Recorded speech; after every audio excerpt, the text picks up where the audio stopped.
Si vous avez traîné sur YouTube en 2017, notamment du côté des vidéos critiques et tendances, vous avez certainement entendu parler de ce groupe de gamins au contenu médiocre et inintéressant, voire même polluant dans les cas les plus extrêmes, à la moyenne d'âge de 13-14 ans, j'ai nommé le gang des yeux blancs. Pourquoi ce nom? Tout simplement parce qu'ils avaient tous les mêmes particularités. Un dessin dégueulasse de leur gueule avec des yeux blancs en photo de profil, et des intros infâmes avec du rap français à la Jul à faire saigner les oreilles de toute personne normalement constituée. Ouais salaud! Allez hop, ça c'était gratuit. De quoi donner envie de s'arracher les yeux et de se claquer les tympans à coups de perceuse. D'ailleurs, ce dernier détail, on retrouve encore chez les cancers de nos jours, comme Mocking et la team des glitchers fake de Fortnite de merde. Enfin bon, revenons au sujet principal. Parmi les membres de ce gang, j'en ai relevé 6. Les 6 plus connus de mon point de vue, étant donné que pas mal de youtubeurs critiques ont parlé d'eux. J'ai nommé King of Play, Natomix, Quaze, Barlow, NVD et Pika07. Je vais tout d'abord parler de ce qu'ils faisaient en 2017-2018, puis plus tard dans la vidéo, de leur contenu actuel. Et pour la plupart d'entre eux, je parlerai également de certains événements qui ont eu un effet sur leur réputation, l'évolution de leur contenu, etc. Commençons par le premier, King of Play. Ses spécialités, les clowns tueurs et les vidéos dégustation. Pour être plus clair, pompage de tendance et tentative désespérée de faire comme TK. Donc déjà, niveau contenu vide et sans intérêt, on atteint un cap. Il s'était tellement fait tacler par Sir Gibbsy pour son contenu de merde qu'il en a fait une énième vidéo dégustation de kebab à la con où il l'insultait d'enfant de pute et toutes les insanités possibles. Et plus tard, Sir Gibbsy, encore lui tiens donc, a fait une vidéo pour montrer que King of Play avait fait de la promotion de contrefaçon. Ce dernier l'avait pris comme un affront mais s'est remis en question au final, ce qui est un bon point en soi mais ça s'arrête là.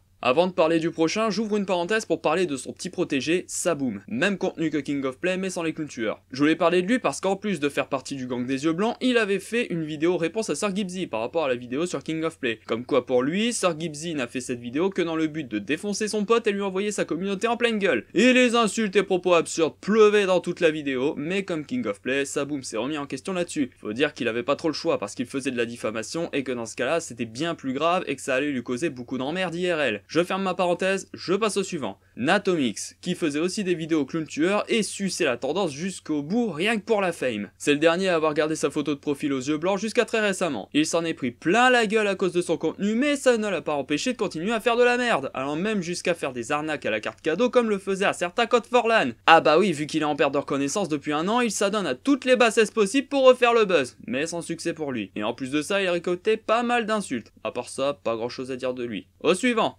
Quaze. Alors lui, c'est une vraie teigne. Son contenu se basait sur les pranks de mauvais goût dont était victime sa mère, avec entre autres lui faire croire qu'il s'était suicidé dans sa baignoire, lui faire croire qu'il était gay et autres conneries du genre. Et quand il s'agit de répondre à ses détracteurs, le mec c'est morsaille. Et les insultes à la nique ta mère la reine des putes représentaient 99% de ses réponses. On pourrait mettre une vidéo de morsaille avec l'audio de Quaze, on verrait même pas la différence tellement c'est aberrant dans les deux cas. Et d'ailleurs, lui aussi s'était pas mal fait défoncer en live par Sir Gibbsy. En même temps, lui, il l'avait bien mérité. Ensuite, on a Barlow. Alors lui, c'est l'exception. Sa photo de profil possédait des Sharingan au lieu des yeux blancs caractéristiques de ce gang. Mais sa spécialité, comme Natomix, c'est les tendances. Pour lui, l'important, c'était l'appât du gain. Rien de plus. On sait que c'est un pote à Quaze, que son contenu valait que dalle et qu'il s'était fait descendre comme ses collègues. Rien de plus à ajouter. Suivant, NVD. Lui, c'est le gaming qui le fait avancer. Mais la particularité de ce gars, c'est qu'il était appliqué dans des affaires de DDoS et de hack en live. Et qu'à cause de ça, il s'est traîné une très mauvaise réputation et s'est même mis à dos celui qui l'a projeté sur YouTube. Quel gâchis. Là encore, rien de particulier à redire. On arrive au dernier qui fait le plus parler de lui encore aujourd'hui, Pika07. Alors lui, il fait très fort, parce qu'en plus de sucer les tendances comme Barlow et Natomix, il faisait également des arnaques à la code for LAN. Carte Amazon, carte Google Play, iPhone, avec lui, tout passe quitte à perdre toute sa dignité, déjà qu'il n'en a pas de base. Beaucoup de gens sur YouTube en ont parlé, et il s'est fait supprimer sa chaîne à cause de ça. Ok, là c'était pour le placer le contexte, et putain que ça puait le cancer. Et maintenant, qu'est-ce qu'ils deviennent aujourd'hui? Eh bah voyons voir tout ça. Petite info au passage, ils n'ont plus leur photo de profil hideuse aux yeux blancs. Maintenant ils affichent soit leur gueule, soit leur blaze. Enfin bon, King of Play fait le même contenu qu'avant. Bah oui, quand on n'a pas d'originalité, pourquoi évoluer? Barlow a fait des vidéos que je qualifierais de lifestyle. La dernière vidéo qu'il a postée le montre en train d'avouer ses fakes et que la popularité et l'appât du gain le motivaient à surfer sur les tendances, quitte à faire des vidéos qui ne lui plaisaient pas juste pour avoir de la reconnaissance. Là je vais mettre Natomix, Quaze et NVD dans la même case parce que tous les trois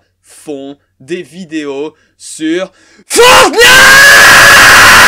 Fight! Putain, mais quitte à être des gros cancers, autant y aller jusqu'au bout avec eux! Déjà qu'on sait que ce jeu de merde est utilisé pour faire le buzz de façon malhonnête, mais là c'est vraiment le berger qui drogue ses moutons à l'ammoniac! Mais je vous ai pas tout dit, j'ai gardé le pire pour la fin! Pika07! Comme je l'ai dit, il s'était fait supprimer sa chaîne pour ses arnaques, mais elle a été remise en ligne. On ne sait par quel miracle il l'a fait revenir, à croire qu'il a corrompu YouTube pour qu'il ferme les yeux sur ses délits, ce qui est probable connaissant le merdeux. Mais lui c'est le pire de tous, parce qu'il n'hésite pas à tirer sur l'ambulance en faisant une vidéo où il dit que ses concours étaient vrais, qu'il avait apporté des preuves à YouTube et que du coup ils l'ont rendu sa chaîne, des preuves qu'on n'a jamais vues et dont on n'a jamais entendu parler, et que les gens qui ont fait des vidéos sur lui pour dénoncer ses arnaques font de la diffamation et devraient être punis par la loi. Non mais là on part très loin. C'est comme si Marc Dutroux venait porter plainte contre ses dénonciateurs parce que selon lui c'est de la diffamation. Non mais putain de merde, tu t'es cru dans ton monde ou quoi? Sale fils de viol! Ah au fait, ça ne vous rappelle pas une certaine Chelsea qui voulait porter plainte contre Loup Solitaire soi-disant pour diffamation parce qu'il avait exposé les merdes qu'elle a fait? Et bah Pika07 est aussi un parfait